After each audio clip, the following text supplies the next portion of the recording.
The situations were invaluable for Shedeur. Kevin Stefanski is trying to halt the Shedeur hype train. The depth chart doesn't mean anything. What they're trying to do is they're trying to break young bull. They're trying to break him, huh? That's all it is. From the draft process.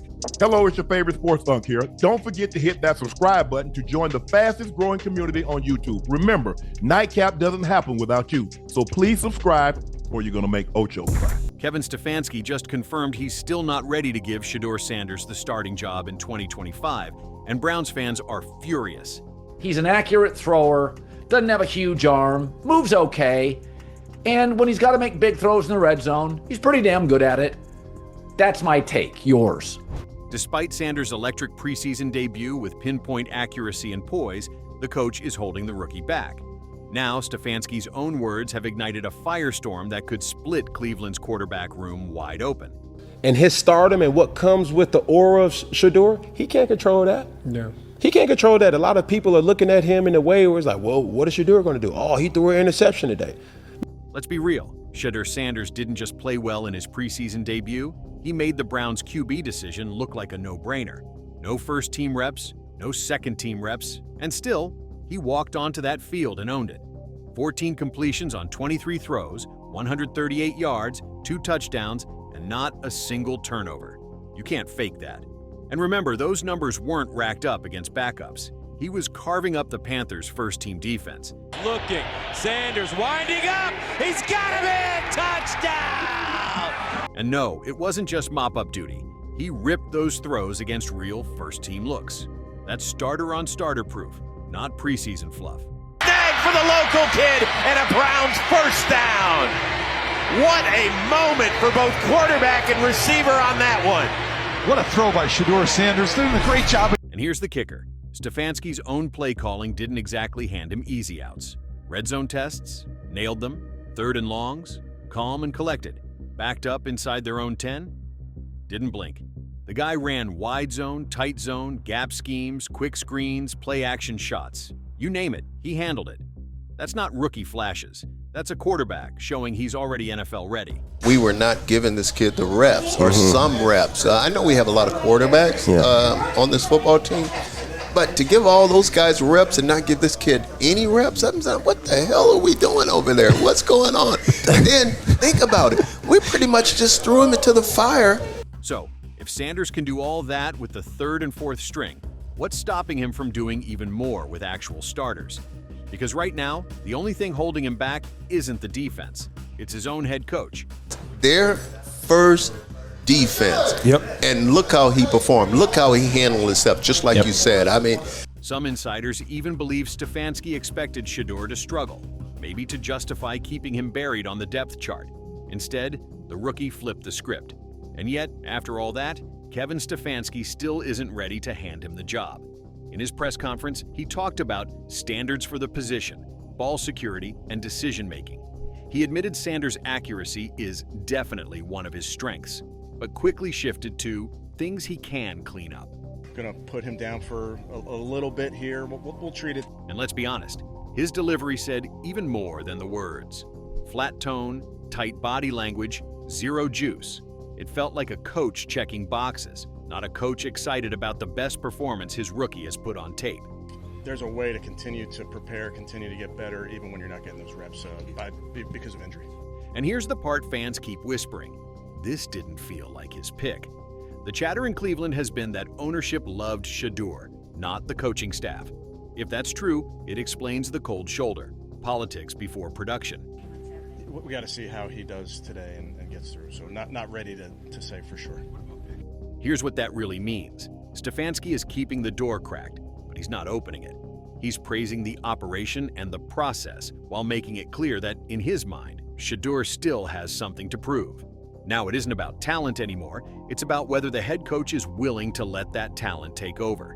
They didn't, because if they thought that much of him, they'd have drafted him higher. If they thought that much of him, they would have given him a fair opportunity. But that's not what they've done. Here's where it gets even harder to justify.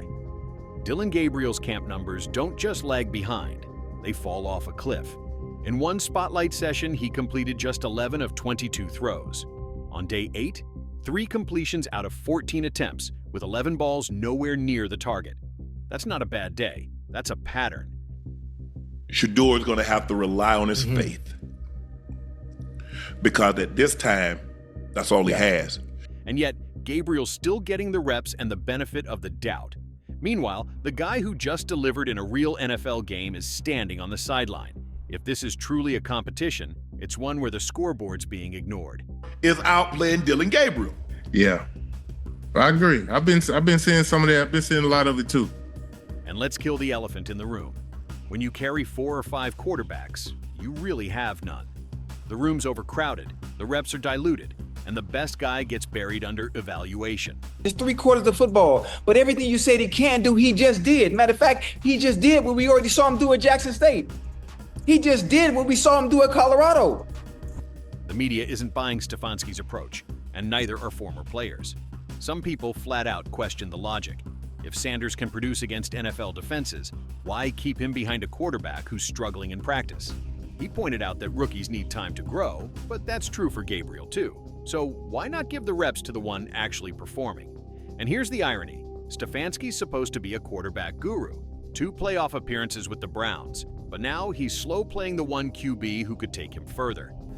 My thing is, he says no reasonable person thinks Sanders will be fully ready to lead a team and consistently attack a complicated NFL defense 3 weeks from now. What about Dylan Gabriel? Has he shown you enough?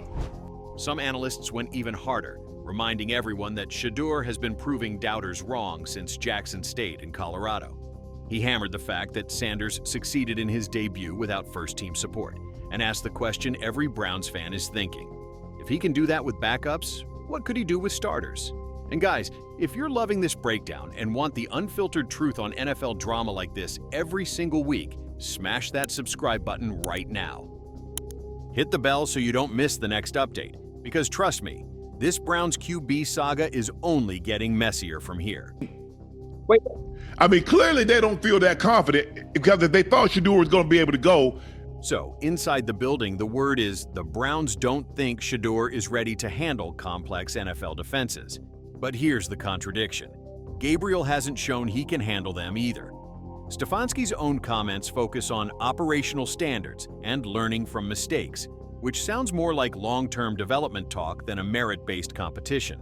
The lack of enthusiasm because it's viewed that Stefanski did not pick Shedeur Sanders. Then Andrew Berry did not pick Shedeur Sanders. And I prescribe to that. And remember, Stefanski and Berry know their seats are warm. In a make-or-break season, they might see rookie bumps as a luxury they can't afford, even if it means handcuffing the team's future. If readiness is the standard, neither QB is perfect, but only one has proven he can deliver under the lights, and he's still waiting for his shot. And that's good enough. His best is good enough. He doesn't have to be extraordinary. This is, now, the NFL, it is the league. You remember that movie, The League of Extraordinary Gentlemen? There are a lot of extraordinary gentlemen in this league. Some say this isn't about football at all. It's old school coach versus new school quarterback. Stefanski's strict team-first mindset clashing with Shedeur's brand and spotlight. If that's the real hang-up, it's a bad look. Fans don't care about Instagram followers or endorsement deals. They care about first downs, touchdowns, and wins. And right now, Shedeur's the one delivering those. Stefanski loyalists argue this is about keeping the kid grounded. Don't let the hype get ahead of the work. Fine. But there's a thin line between keeping someone grounded and chaining them to the bench. Let's not pretend this is new for Cleveland. For decades, the Browns have turned quarterback decisions into self-inflicted disasters, passing on talent, mishandling prospects, and creating drama where none was needed. This feels like another chapter in that same book, and Browns fans have read it too many times to believe it ends well. Because if they thought Shedeur was going to be able to go, would they have brought a 5th quarterback in? Yeah, they had to bring somebody else in, because Kenny Pickett's probably not going to play, especially with a hamstring injury. The game is I don't think either one. I don't think 2 and 3 is going to play. So Browns fans are losing it, and honestly, who can blame them? Social media is on fire with Shedeur highlights. People shouting, "Start him now!" Sports radio? Forget it. Every caller is roasting Stefanski for benching the only QB who's actually delivered under live fire. Hashtags are trending, tempers are boiling, and the vibe in Cleveland is crystal clear. If the coach keeps ignoring the obvious, the fan base is ready to explode. And it's not just local noise. Shedeur's got Caitlin Clark-level pull. He moves numbers, eyeballs, and headlines. Every snap he doesn't take turns into a national talking point within minutes. Ask yourself this question. Was he playing better than what Shedeur was, than what Shedeur played tonight? Yeah. If you're going to honestly answer those questions. This isn't just Cleveland drama anymore. The whole NFL is watching like it's the season's first train wreck. You've got a rookie QB proving he can ball, and somehow he's still riding the bench. Other teams are looking at this thinking, what are the Browns doing? Moves like this don't just lose you games. They scare off free agents, split locker rooms, and put a giant bullseye on the coach's back. I don't think Shedeur will remember his head coach treated him like he wasn't much. And if Shedeur ends up lighting it up somewhere else, Stefanski won't just have a bad look. He'll have the most expensive "I told you so" in league history hanging over him forever. Sanders will be fully ready to lead a team and consistently attack a complicated defense 3 weeks from now. One more week of Shedeur glued to the bench, and this whole thing could blow wide open. The locker room knows who's balling out. The fans? They're screaming it from the rooftops. And every snap Stefanski gives to Gabriel instead of Sanders is like pouring gasoline on the fire. If he makes the switch now, he might calm the storm. But if he doesn't, he's basically strapping his job and the Browns season to a rocket headed straight for disaster. So, is Stefanski protecting his job or just protecting his pride? Drop your thoughts in the comments.